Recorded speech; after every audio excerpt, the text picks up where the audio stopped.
banyak perubahan, tapi karyawan kita suka nolak ya.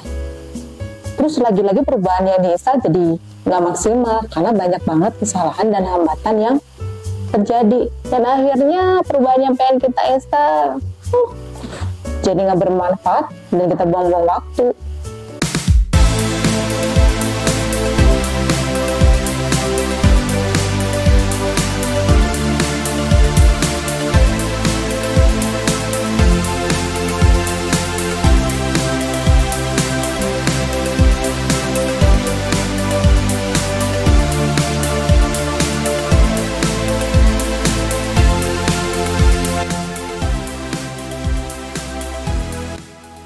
Perubahan itu sesuatu yang jelas dan pasti ya. Nggak mungkin dong, mau dalam kehidupan kita pribadi, mau kita di bisnis, ataupun di dalam non-bisnis, perubahan itu sudah tentu akan terjadi. Hanya bedanya, perubahan itu kira-kira bisa memberikan efek yang positif nggak ya? Misalnya perubahan-perubahan yang sudah kita rencanakan, yang kita harapkan mendapatkan sesuatu, tapi ternyata kenyataannya nggak mulus ya kita capai. Hari ini kita akan berbicara bagaimana sih proses perubahan dalam bisnis atau perusahaan. Saya akan berbicara dari hal yang paling basic dulu dan ini bisa coba diterapkan oleh sahabat semuanya di bisnis ya. Nanti kita next sessionnya saya akan coba berbicara terkait perubahan terkait dengan diri kita sendiri. Kalau di perusahaan ini perubahan pastinya ya namanya perusahaan, bisnis, dia didirikan dan dibangun salah satunya kan memang untuk meraih yang namanya profit atau kesuksesan. Kesuksesan di dalam bisnis ini sebenarnya apa? Kesuksesan adalah hal-hal atau target yang kita tetapkan dan ternyata perusahaan atau bisnis ini berhasil mencapainya. Tetapi ternyata kesuksesan itu terkadang nggak tercapai secara keseluruhan karena kita nggak menerapkan proses perubahan yang signifikan. Dan proses perubahan yang signifikan ini ternyata ada kendala paling utama yang membuat kita jadi gagal menerapkan perubahan. Mau tahu nggak? Hal yang paling mendasar yang terkadang sering kita lupakan yaitu terkait dengan kata struktur organisasi.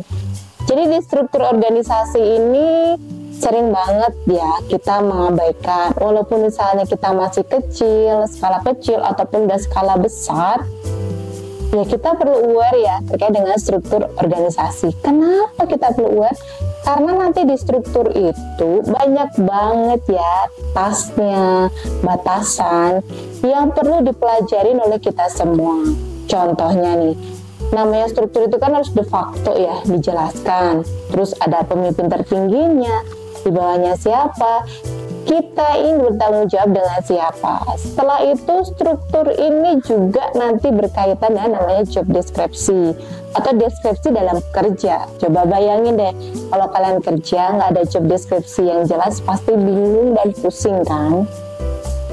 Yang selanjutnya di struktur ini orang juga tahu saya harus komunikasi dengan siapa, saya harus berkoordinasi dengan siapa, batasan saya terkait dengan pekerjaan sampai di mana, itu jelas dan penting banget.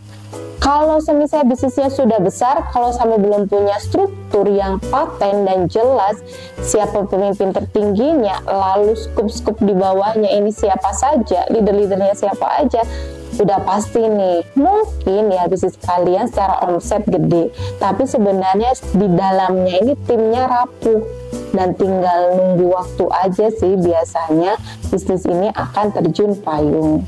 Itu kita nggak pengen kan menjadi hal yang seperti itu. Nah, sahabat Lumina semuanya nih, struktur ini ternyata ketika membuatnya kita juga perlu punya kemampuan untuk menimbang-nimbang beban kerja. Kenapa? Ya karena kita kan berbicara dengan orang yang punya kapasitas yang berbeda-beda dan juga memiliki daya ketahanan yang berbeda-beda. Karena kalau misalnya satu orang dapat job yang terlalu banyak, ya dia tidak akan efektif di apapun. Yang ada dia malah terjun beresin hal teknis, padahal misalnya as a leader dia bisa mengerjakan hal lain, memajukan timnya, problem solve ke timnya, terus dia develop timnya. Ini nggak terjadi karena dia dapat terlalu banyak beban kerja yang tinggi. Selain itu juga terkait struktur, kita juga perlu melihat nih siapa sih orang yang paling tepat untuk menduduki jabatan itu. Right man in the right place. Kenapa perlu seperti itu?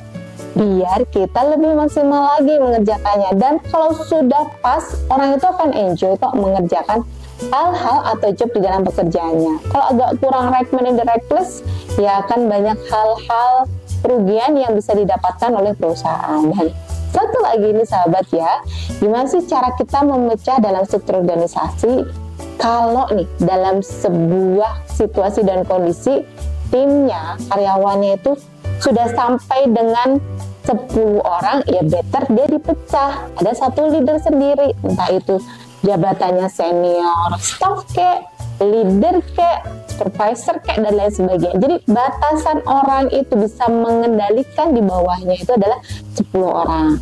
Jadi kalau misalnya tim produksi di bawahnya ada 20 orang, ya 10 orang itu ada satu leader, 10 orang ada satu leader lagi. Jadi nanti itu akan lebih mempermudah jalannya.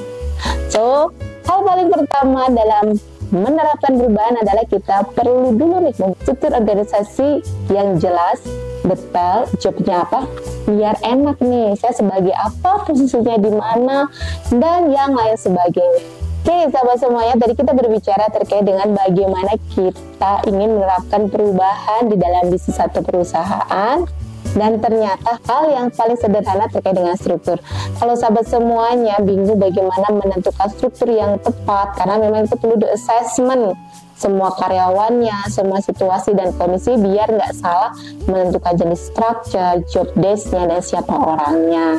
Dengan senang hati kita akan bantu, ya tentu berdasarkan pengalaman kita yang sudah 12 tahun, dan tentu juga ini bukan hanya sekedar daya intuisi, tapi insya Allah terupdate dengan ilmu-ilmu dan hal-hal baru, sehingga struktur yang dibuat akan lebih fit dengan kondisi yang akan dicapai.